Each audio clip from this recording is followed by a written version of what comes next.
The sting of regret hit Robert the moment the words left his mouth. They were sharp, final, and just plain wrong. He watched Elias, a man who had poured 12 silent, hard-working years into this dusty auto body shop, just nod once.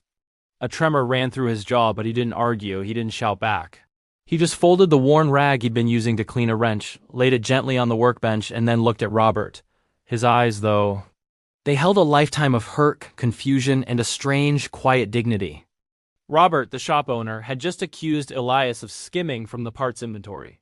It was a suspicion that had festered in his mind for 3 long weeks, fueled by minor discrepancies in the books. In reality, Robert was looking for a quick fix, a simple explanation for his own poor management.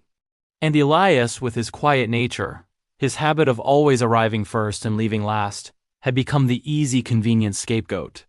"Get your things," Robert had said, his voice flat and hard. "I'll have your final check ready by closing." Elias just pocketed his keys. "Been good working here, Rob," he said, his voice a little husky. "Hope you figure it out." He didn't say what it was. He didn't have to. He just walked toward his small, dented locker, and the sound of his worn work boots echoed on the concrete floor. The sound was deafening in the sudden, heavy silence. Have you ever had to let go of something you poured your life into, knowing it wasn't even your fault? Let me know where you're watching from tonight. Now, let's dive into what happened next. Robert watched the man go, the shadow of his old Ford pickup briefly darkening the bay door before disappearing down the road. The silence Elias left behind was heavier than any engine block. For the next hour, Robert tried to work. He picked up the same wrench Elias had just cleaned, but his hands felt clumsy, his movements robotic. The familiar smell of grease and metal suddenly felt foreign, almost suffocating. The accusation echoed in his head, each word a hammer blow against his own conscience. That evening, unable to shake the image of Elias's hurt eyes, Robert decided to do what he should have done weeks ago, a full, proper inventory audit. He stayed late, long after the sun had set, the shop illuminated only by the harsh fluorescent lights. He pulled out dusty binders, cross-referenced invoices, and counted every single spark plug, every filter, every nut and bolt. As the hours ticked by, a different picture began to emerge. A story not of theft, but of his own carelessness. There it was, buried under a stack of receipts he hadn't filed, an invoice for a large, prepaid bulk order of parts that hadn't been entered into the new system. And another, a credit memo for returned items that was never processed. The missing inventory wasn't missing at all. It was all there, accounted for in a trail of paperwork he'd been too stressed and too disorganized to follow. The discrepancies weren't Elias's crime. They were Robert's failure. A wave of shame washed over him, so intense it made him feel sick. He'd fired his most loyal employee, a man who was more a fixture of the shop than the hydraulic lift, for a problem he himself had created. He thought about Elias's final words. "Hope you figure it out." He understood now. Elias knew. He probably knew where the mistake was all along, but he was too proud, or perhaps too hurt, to point out his boss's incompetence. He just accepted the blame and walked away. The next morning, Robert drove to Elias's house, a small, immaculately kept home on the other side of town. The front yard was neat, with a small vegetable garden that was clearly tended with care. He rehearsed his apology a dozen times on the way, but when Elias opened the door, all the planned speeches vanished. Elias wasn't in his work clothes. He was wearing a simple t-shirt and jeans, and he looked older, more tired than Robert had ever seen him. "Elias," Robert started, his voice cracking. I made a mistake. A terrible, terrible mistake. I was wrong." He explained everything, the audit, the invoices, his own sloppy bookkeeping.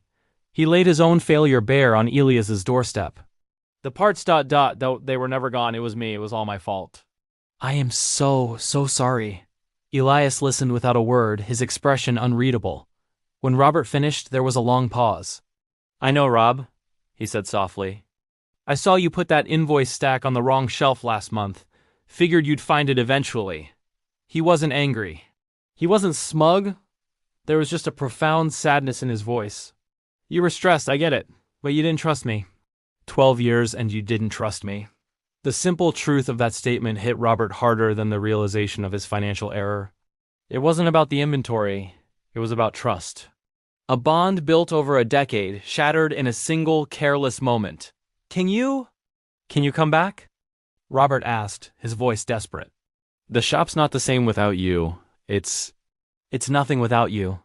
Elias looked past Robert toward the street, a thoughtful expression on his face. He'd already received another job offer that morning. A dealership across town heard he was available and called him before sunrise. It was for more money, better hours, and a cleaner shop. It was the smart move.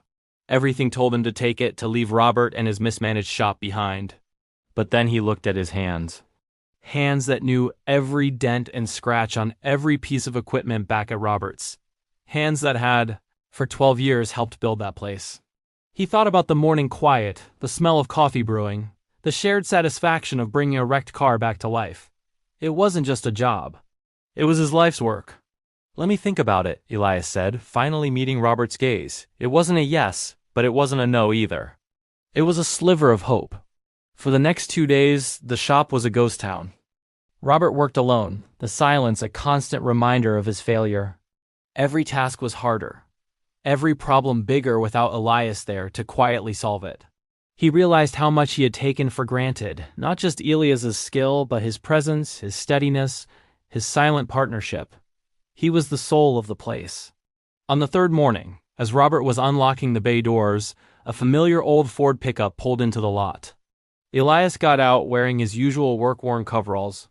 He walked up to Robert, holding a small box of donuts. "Figured you might not have had breakfast," he said, handing the box to a stunned Robert. "And we've got that Mustang's transmission to rebuild." Robert was speechless. He just nodded, a lump forming in his throat. Elias walked past him into the shop, picked up a clean rag and headed toward the workbench as if he'd never left. He stopped and looked back at Robert, who was still standing by the door. "Well," Elias said with the faintest hint of a smile, "are you gonna stand there all day, or are you gonna help me open up shop?" In that moment, Robert understood. This wasn't just about getting a job back. This was about forgiveness.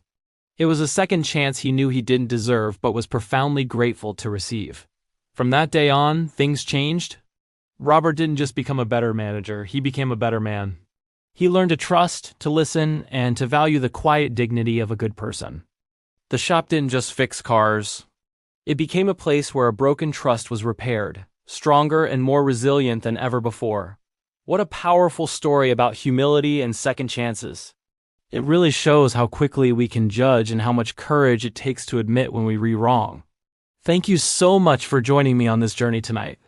If you enjoyed this story, please hit that like button and subscribe for more content. Until next time, take care.